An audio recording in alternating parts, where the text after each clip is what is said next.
My name is Sarah Mitchell. I'm 42 years old and I live in a small town outside Dallas, Texas. If you had met me 5 years ago, you would have never guessed that I once loved God with all my heart. You also would have never guessed that I completely stopped believing in Him. Not because of science, not because of atheism, not because someone argued me out of my faith. I stopped believing because I was angry. Angry enough to spend years blaming God for everything that went wrong in my life. And honestly, if my 8-year-old daughter hadn't spoken 6 simple words one rainy afternoon, I probably would still be living without faith today. Those 6 words changed everything. But to understand why they mattered, you need to know what happened first. I grew up in church. Every Sunday morning, my parents would wake me up before sunrise. My mother sang worship songs while making breakfast. My father read Bible verses before dinner. Faith wasn't just something we practiced, it was part of who we were. I believed God had a plan for my life. I believed He cared. I believed He listened.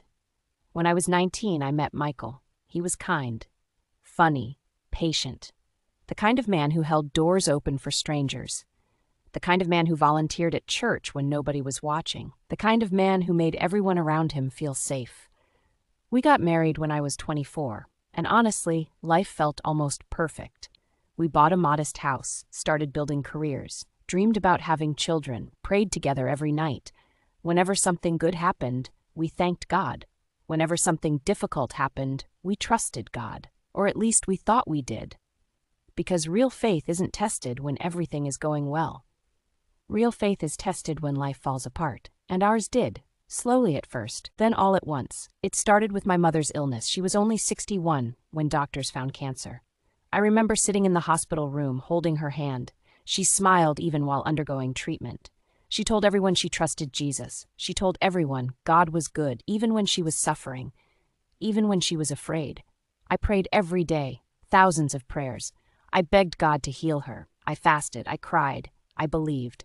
But 1 year later, she died. I remember standing beside her hospital bed after everyone else had left. The room felt cold, silent, empty. I kept waiting for peace. People at church talked about peace. People talked about feeling God's presence. But I felt nothing. Absolutely nothing. Just grief and questions. So many questions. Why would God allow this? Why wouldn't He answer my prayers? Why heal some people and not others? For the first time in my life, doubt entered my heart. Small at first. Like a crack in a window. But cracks grow. A year later, things became worse. Michael lost his job. The company he worked for downsized unexpectedly. Overnight, our financial security disappeared. Bills piled up, savings disappeared, stress entered every conversation. Every day felt like survival. Still we prayed. Still we believed. Still we waited for things to improve. Instead, more problems came. The air conditioner failed during a brutal Texas summer. Medical expenses increased. Unexpected repairs drained what little money remained. I remember sitting at the kitchen table late one night staring at unpaid bills.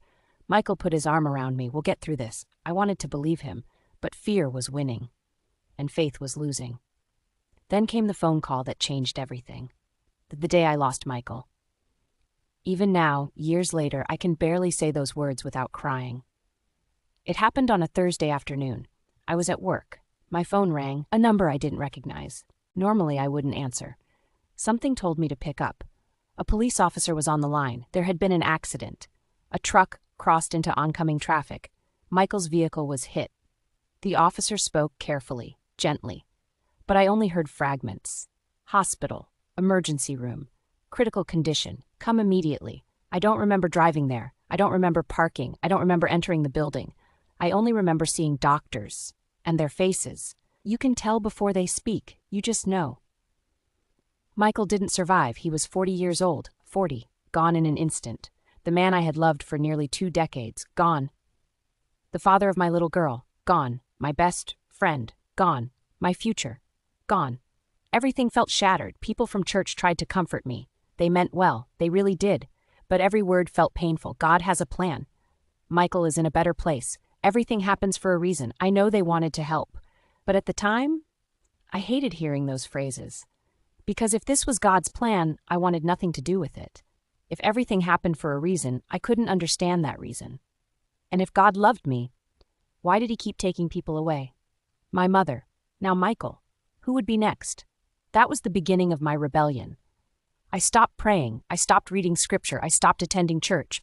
At first I told myself it was temporary, just until I healed, just until the pain lessened. But weeks became months, months became years, and eventually I stopped calling myself a Christian altogether.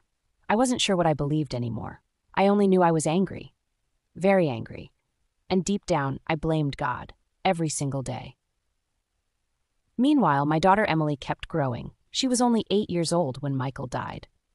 Children experience grief differently.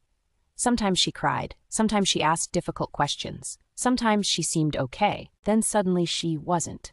One night she asked me something I wasn't prepared to answer. "Mommy, do you still believe Daddy is in heaven?"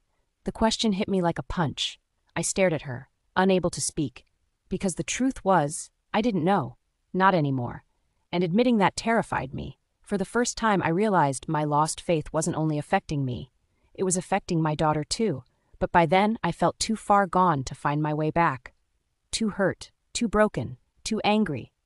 Or so I thought.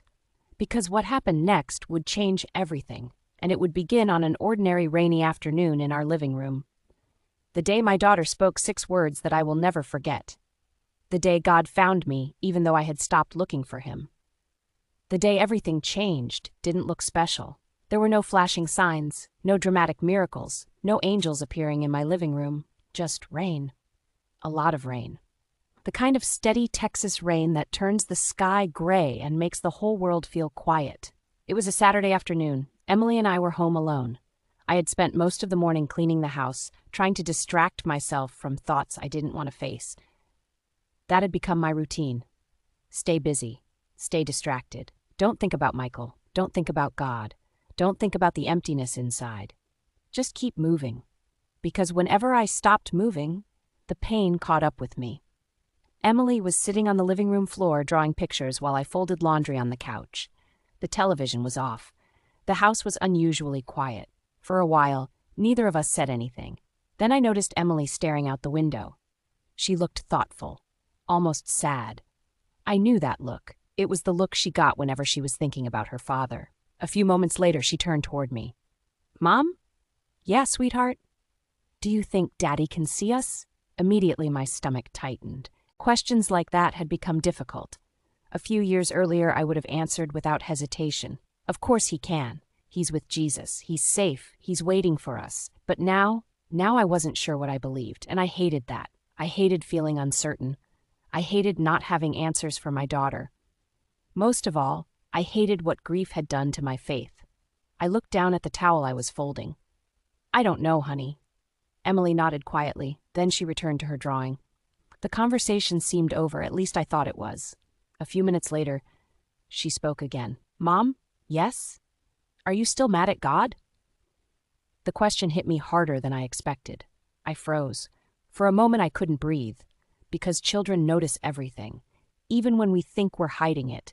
Even when we think they're too young to understand, they see more than we realize. Apparently, Emily had seen my anger, seen my bitterness, seen my distance from God, and she remembered. I set the towel down. "What makes you ask that?" She shrugged. "You never pray anymore." I swallowed hard. She continued. "You used to." Silence filled the room. The rain tapped softly against the windows, and suddenly I felt exposed, like my daughter could see straight into my heart. The truth was painful. I hadn't prayed in years. Not really. Sure, there had been moments, brief, desperate prayers during emergencies, but genuine prayer, conversation with God, trust, faith? No, those things had disappeared long ago. I looked at Emily. "I guess maybe I am still a little mad." Her eyes lowered. She looked down at the drawing in her lap. For several seconds, she didn't speak. Then she quietly asked something that broke my heart. "Did God stop loving us?" I felt tears immediately forming, because I knew exactly where that question came from. Children often blame themselves when parents divorce, when people die, when families struggle.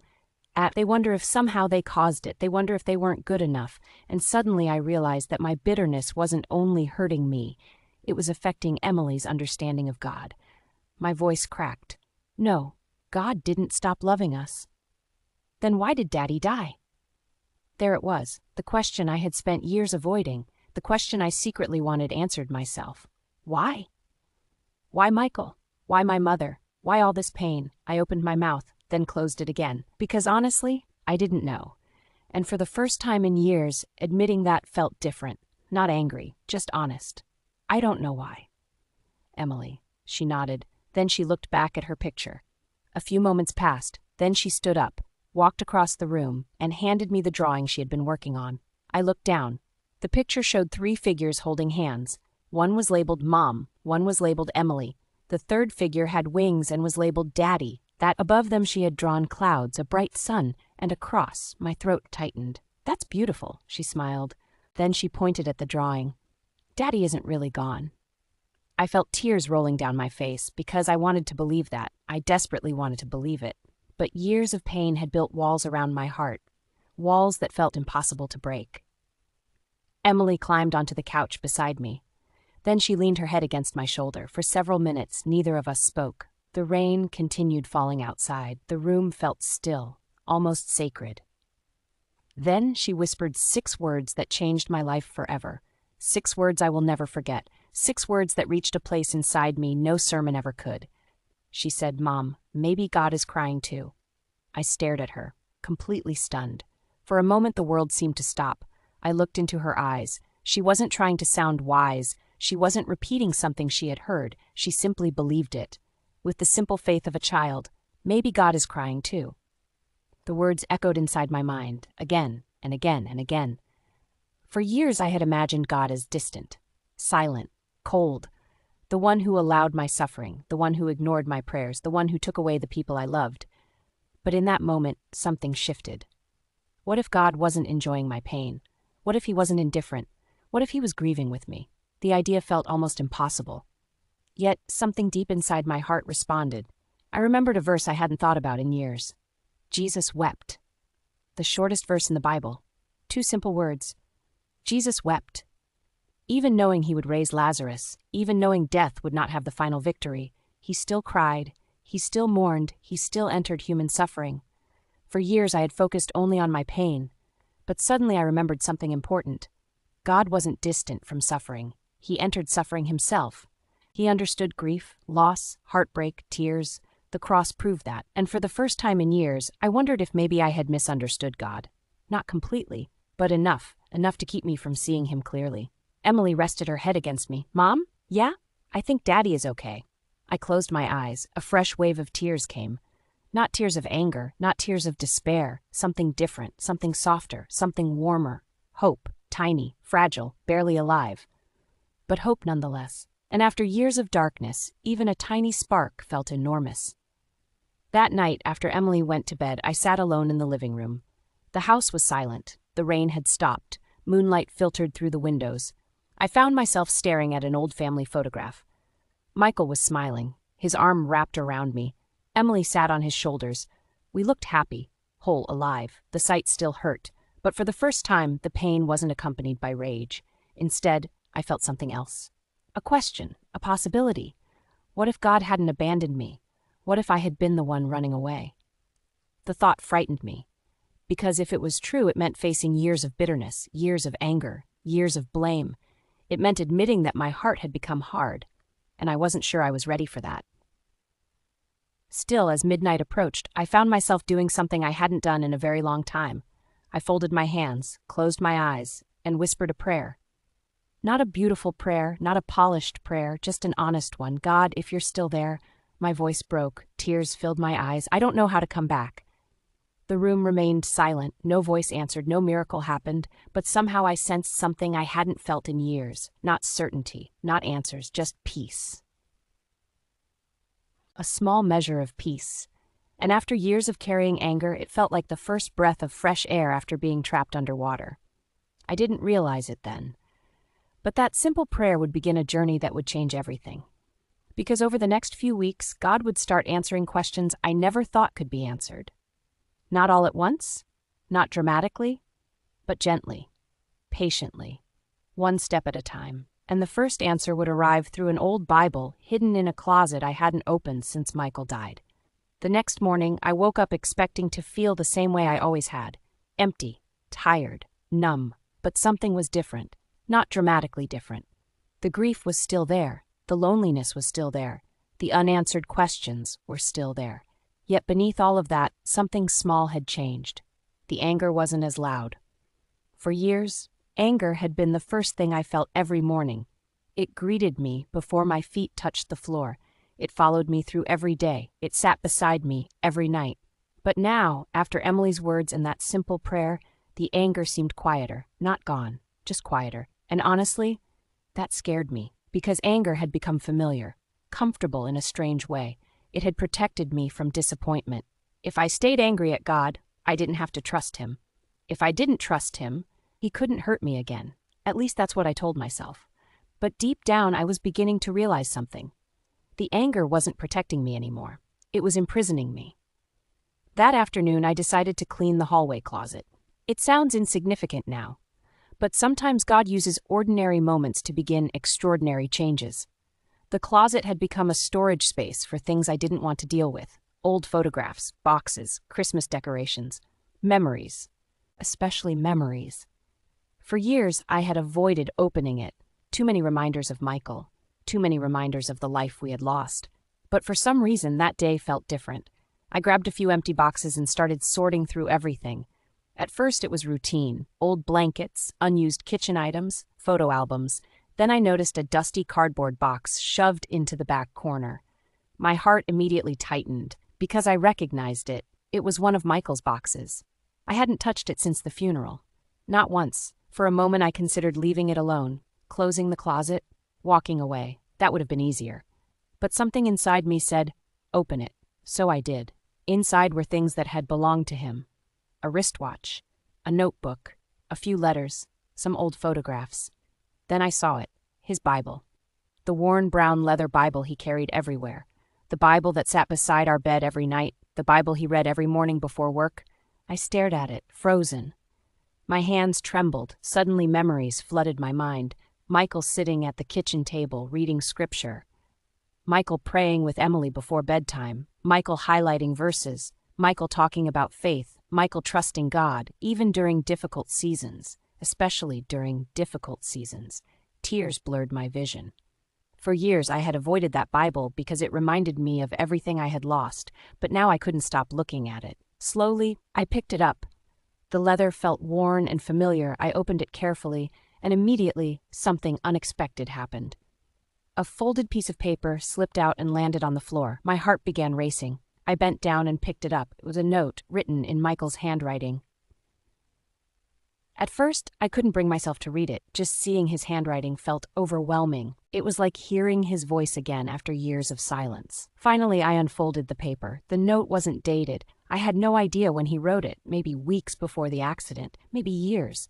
But as I began reading, tears streamed down my face. It said, "If you're reading this someday, I want you to remember something. Life won't always make sense. There will be moments when God's silence feels unbearable. There will be days when faith feels impossible. But God is still good, even when life is not. And if I ever leave this world before you do, promise me one thing. Don't let pain convince you that God has abandoned you. He never abandons his children. Not once. Not ever. I love you, Michael." I completely broke down. Years of buried emotions exploded. I cried harder than I had cried since the funeral. I sat on the closet floor, holding that note against my chest, sobbing, because somehow it felt like God had reached into my life and placed that message directly in front of me. Not through a preacher, not through a church service, not through a stranger, through Michael, the person whose loss had pushed me away from God, the person whose memory was now pulling me back. For a long time, I sat there. Eventually, I opened Michael's Bible. Pages filled with highlights and notes, verses underlined in yellow, thoughts scribbled in the margins, dates, prayers, reflections, evidence of a faith that had remained strong even when life became difficult. Then I noticed something else. A verse had been highlighted several times, almost aggressively, as if Michael desperately wanted to remember it. It was Romans 8:28, and we know that in all things God works for the good of those who love him. I stared at those words. Honestly, part of me still resisted them, because I couldn't see the good. How could there be good in cancer? How could there be good in losing a husband? How could there be good in watching your daughter grow up without her father? I didn't understand. and maybe I never fully would. But for the first time, I realized something important. The verse didn't say all things are good. It said God works through all things, even painful things, even heartbreaking things, even tragedies. That didn't erase my grief, but it changed how I looked at it. That night, I sat at the kitchen table reading scripture for the first time in years. At first, it felt awkward, like reconnecting with someone after a long separation. I wasn't sure where to start, so I simply kept reading, page after page, verse after verse, and one theme kept appearing: God's faithfulness.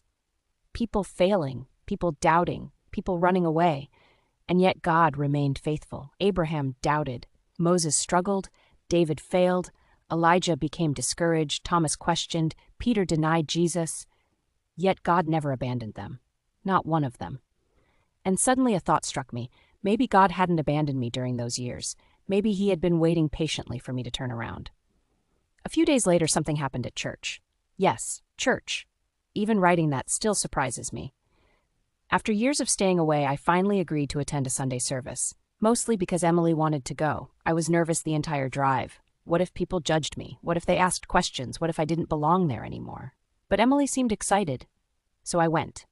As we entered the building, memories flooded back, some painful, some beautiful. People greeted us warmly, not perfectly, not awkwardly, just kindly.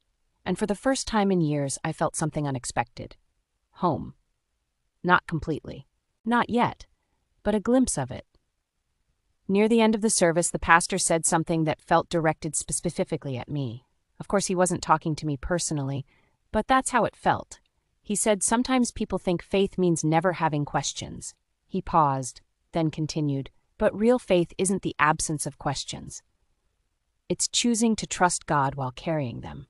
Those words stayed with me, because for years I believed my doubts disqualified me. I thought faith and questions couldn't coexist, but maybe they could.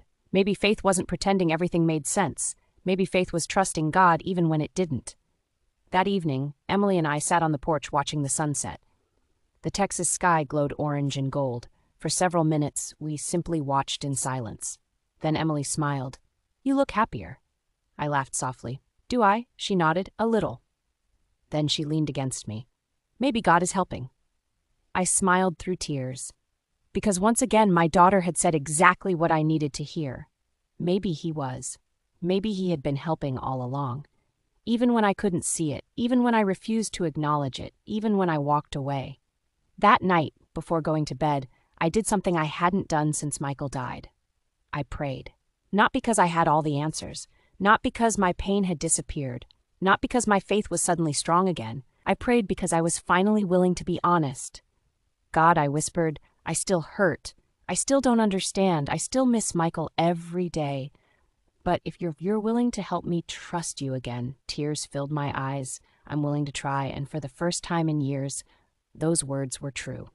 What I didn't know was that an even bigger test was coming, a test that would force me to choose between returning to fear or fully trusting God again.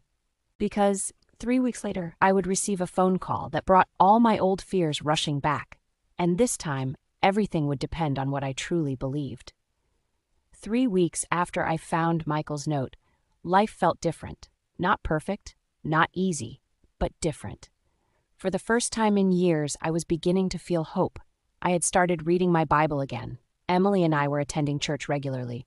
Prayer no longer felt impossible. Little by little, my heart was healing. At least I thought it was. Then the phone rang, and suddenly everything changed. It was a Tuesday afternoon. I was at work when my cell phone vibrated. The caller ID showed the name of Emily's school. Immediately, my stomach dropped. No parent likes seeing the school's number unexpectedly. I answered quickly. "Hello?" The voice on the other end sounded concerned. "Mrs. Mitchell, this is the school nurse." My heart began pounding. "Is Emily okay?" "She's conscious, but she's having difficulty breathing." For a moment, I couldn't think, couldn't move, couldn't breathe. The words echoed in my head. Difficulty breathing. Difficulty breathing. Difficulty breathing. I don't remember grabbing my keys. I don't remember leaving work. I only remember driving. Fast, too fast, praying, panicking, crying. Every terrible possibility raced through my mind. What if something was seriously wrong? What if she was hurt? What if... No, I couldn't even finish the thought. Because another loss felt unbearable. I had already buried my mother. I had already buried my husband. I couldn't survive losing my daughter. When I arrived at the school, Emily was sitting in the nurse's office. She looked pale, exhausted, scared. The nurse explained that Emily had experienced severe breathing problems during recess. They weren't sure what caused it. An allergic reaction was possible. Asthma was possible. Several possibilities existed. None of them sounded good. The nurse recommended immediate medical evaluation. Within an hour, we were sitting in an emergency room. Again, another hospital, another waiting room, another season of fear. Suddenly, memories came flooding back. The hospital where my mother died, the hospital where Michael died, the endless prayers that seemed unanswered, the grief, the heartbreak, the anger. Everything. It felt like old wounds were reopening. As doctors ran tests, fear consumed me. The kind of fear that makes your chest hurt. The kind of fear that steals your ability to think clearly. The kind of fear that whispers the worst possible outcomes. For hours we waited. Hours. And during that waiting, something unexpected happened. I became angry again. Not slightly angry. Furiously angry. The old feelings returned immediately. Where are you, God? Why is this happening? Haven't we suffered enough? Why would you let this happen now? I thought I had moved past those emotions. Apparently I hadn't. They were still there, hidden beneath the surface, waiting. Emily sat beside me holding a stuffed rabbit she carried almost everywhere. She looked tired, but calm, far calmer than I was. At one point she reached for my hand. Mom? Yeah, sweetheart? Are you scared? I forced a smile. A little. She nodded thoughtfully. Then she said something remarkable. We can pray. The suggestion should have comforted me. Instead, it exposed me. Because the truth was I didn't want to pray. Not then. Not in that moment. I wanted guarantees. I wanted certainty. I wanted protection. Prayer felt too fragile, too uncertain, too risky. What if God said no in? What if I trusted him and got hurt again? For several minutes I remained silent. Then Emily squeezed my hand. Mom? Yes, I think God is here. I looked at her. How do you know? She smiled softly. Because I'm not alone. Those words pierced my heart because I suddenly realized something. The opposite of faith wasn't doubt. The opposite of faith was isolation. For years I had carried my pain alone. I had convinced myself that God abandoned me. And because I believed that, I isolated myself emotionally, spiritually, mentally. But sitting beside my daughter in that hospital waiting room, I began to wonder, what if God had been present during every painful moment? What if I simply couldn't see him through the grief? Several hours later, the doctor returned, the longest walk of my life. Every step felt terrifying. I stood immediately. The doctor smiled, and in that instant, I knew. Good news. Thank God. Good news. The tests showed a severe allergic reaction. Serious, scary, but treatable. Very treatable. Emily would be okay. The relief hit me so hard that I nearly collapsed. I covered my face with my hands and cried. Not graceful tears. Not quiet tears. Deep tears of relief. For the first time in years, I felt overwhelming gratitude. Not because life was perfect, but because my daughter was safe. That night after returning home, I couldn't sleep. Emily was resting peacefully in her room. The house was quiet. I sat alone at the kitchen table, the same table where Michael and I used to drink coffee, the same table where I had cried over unpaid bills, the same table where I had read Michael's note. And as I sat there, something became painfully clear. The hospital hadn't revealed God's absence. It had revealed my fear. I realized I still carried a hidden belief, a belief I had never fully confronted. Part of me thought trusting God guaranteed protection from pain. When pain came anyway, I felt betrayed. But nowhere in Scripture had God promised a pain-free life. Jesus himself suffered. The disciples suffered. Faithful people throughout history suffered. Yet God remained with them, not always removing the storm, but walking through it beside them. That truth changed something inside me. A few days later, I visited Michael's grave. It was the first time in months. The cemetery was quiet. A gentle breeze moved through the trees. I stood there holding fresh flowers. For several minutes, I simply stared at his headstone, the same headstone I had stared at countless times before. But this visit felt different. Because for the first time, I wasn't there to accuse God. I wasn't there to demand answers. I wasn't there to relive my anger. I was there to say goodbye to it. Slowly, I knelt beside the grave, and I prayed, not out loud, just quietly, from the deepest place in my heart, God, Tears filled my eyes. I spent years blaming you. The words hurt because they were true. I blamed you for my mother's death. I blamed you for Michael's death. I blamed you for my pain. I paused. The wind rustled through the grass. Then I whispered the hardest words I had spoken in years. I'm sorry. The moment those words left my lips, something broke inside me. Not in a painful way, in a freeing way, like chains falling off, like carrying a heavy backpack for years and finally setting it down. I cried harder than I had cried in a long time. But these tears were different. They weren't fueled by bitterness. They were healing tears, the kind that come when a wound finally begins to close. As I stood to leave, I looked one last time at Michael's grave. Then I smiled through tears, not because I stopped missing him. I still missed him every day. I still would. But grief no longer felt hopeless, because hope had returned. Not hope in circumstances, not hope in perfect outcomes. Hope in God. The God I thought had abandoned me. The God who had quietly remained beside me all along. The God who used a little girl's 6 words to begin restoring a broken heart. That evening, something happened that would become one of the most meaningful moments of my life. Emily and I were sitting together after dinner.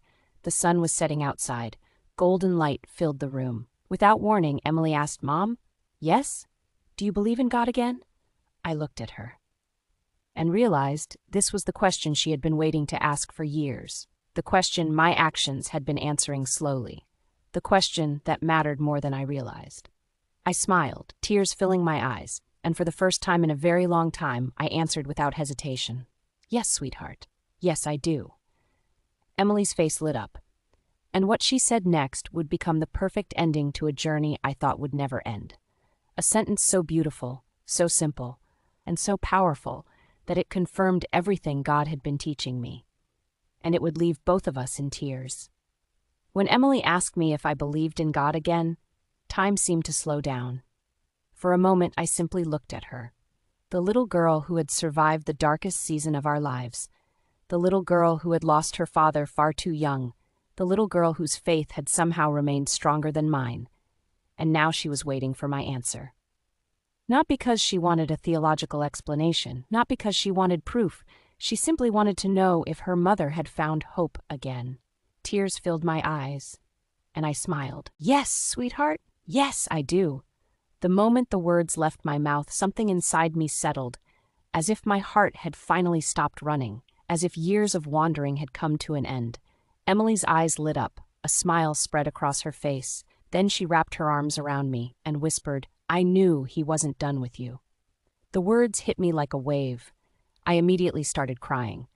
Not because they were complicated, not because they were profound, because they were true. God wasn't done with me, even when I thought I was done with him. For years, I believed my story was over. I believed grief had written the final chapter. I believed pain had the final word. I believed loss would define the rest of my life. But sitting there holding my daughter, I realized something beautiful. God specializes in unfinished stories. Again and again throughout Scripture, he takes broken situations and creates something beautiful from them. Not always immediately, not always in the way we expect, but faithfully, patiently, lovingly. He restores, he redeems, he heals. And somehow, despite all my resistance, he had been doing exactly that in my life. The months that followed weren't perfect. I wish I could tell you every problem disappeared.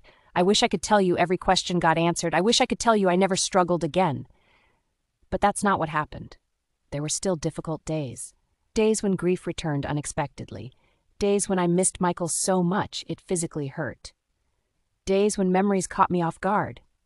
Days when I still cried. Sometimes in grocery stores, sometimes while driving, sometimes in the middle of the night. Because grief doesn't disappear. Love doesn't disappear. When you truly love someone, part of your heart always misses them, and that's okay. I eventually learned that healing doesn't mean forgetting. Healing means learning how to carry love and loss together. One Sunday morning, nearly a year after Emily's words changed everything, our church hosted a testimony service. Several people shared stories about God's faithfulness. Stories of addiction, recovery, marriage restoration, answered prayers, unexpected blessings. As I listened, I felt God nudging my heart. Share your story. Immediately I resisted. Absolutely not. Public speaking terrified me. Besides, who would want to hear my story? I wasn't a pastor, I wasn't a Bible teacher. I was just a broken woman who had spent years angry at God, but the feeling wouldn't go away. Share your story. Finally, I agreed. When I stepped onto the platform that morning, my hands were shaking. My heart was racing. I almost turned around and sat back down. Then I saw Emily sitting in the front row, smiling, encouraging me. And suddenly, I found courage. I took a deep breath. Then I began. I told them everything: the cancer, my mother's death, the financial struggles, Michael's accident, the anger, the bitterness, the years I spent running from God, the pain, the loneliness, the questions, the doubts. I didn't hide anything. Because real testimonies aren't powerful because they sound perfect. They're powerful because they're honest. The room became silent. People listened. Some cried. Others nodded. Many understood. More than I expected. Because suffering is something every human being experiences. The details may differ, but pain is universal. Then I told them about the rainy afternoon, the drawing, the conversation, the 6 words that changed everything. Mom, maybe God is crying too. The room became completely still. I could see tears in people's eyes, because suddenly they understood what I had finally understood. God wasn't distant from my suffering. He wasn't indifferent. He wasn't cruel. He wasn't enjoying my pain. He was grieving with me, walking beside me, carrying me, even when I couldn't see him, especially when I couldn't see him. Near the end of my testimony, I shared something I had learned through all those years, something I wish someone had told me earlier. I said, faith isn't believing you'll never suffer. Faith is believing God won't leave you when you do.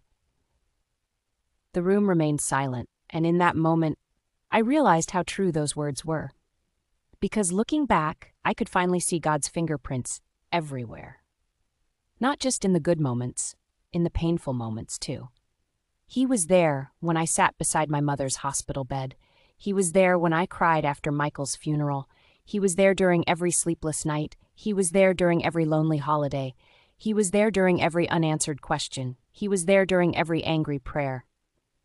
He was there during every moment I accused him. He was there when I walked away. He was there when I stopped believing. And he was there when I finally came home. I had spent years searching for evidence that God abandoned me. Instead, I discovered evidence that he never did. Not once. Not ever. After the service ended, people approached me. Some hugged me. Some shared their own stories. One elderly woman held my hands and cried. She told me she had stopped believing after losing her son years earlier. Another man said he hadn't entered a church in months because of grief. Several people said they thought they were alone. That day I realized something important. Testimonies aren't just stories. They're lifelines. They remind people that hope still exists. They remind people that God is still working. They remind people they aren't alone. Years have passed since that rainy afternoon. Emily is older now, taller, wiser, still capable of saying things that stop me in my tracks. Sometimes we talk about Michael. Sometimes we laugh about old memories. Sometimes we cry. But now those conversations feel different, because hope sits beside the grief, and hope changes everything. People occasionally ask me whether I ever got answers to all my questions. The honest answer is no. Not all of them. I still don't know why my mother died when she did. I still don't know why Michael's accident happened. I still don't understand every painful chapter of my story. But I've learned something better than having all the answers. I've learned to trust the one who does. And surprisingly, that's enough. If you're listening to my story today and your heart feels broken, if you've lost someone you love, if you've prayed prayers that seemed unanswered, if you've experienced disappointment, grief, or pain, I want you to hear this. Don't mistake God's silence for his absence. Those are not the same thing. Sometimes God is working in places we cannot see. Sometimes he is carrying us when we don't realize it. Sometimes he is closest when he feels farthest away. And sometimes healing begins with something as simple as 6 unexpected words spoken by a child. As for me, I still live in Texas. I still miss Michael. I always will. But I no longer wake up angry. I no longer believe God abandoned me. And every time it rains outside my window, I remember that afternoon. The drawing. The conversation. The moment everything changed. And the 6 words that brought me back to faith. Mom, maybe God is crying too. For years I thought I had lost God. The truth was much simpler. He never lost me, and he hasn't lost you either.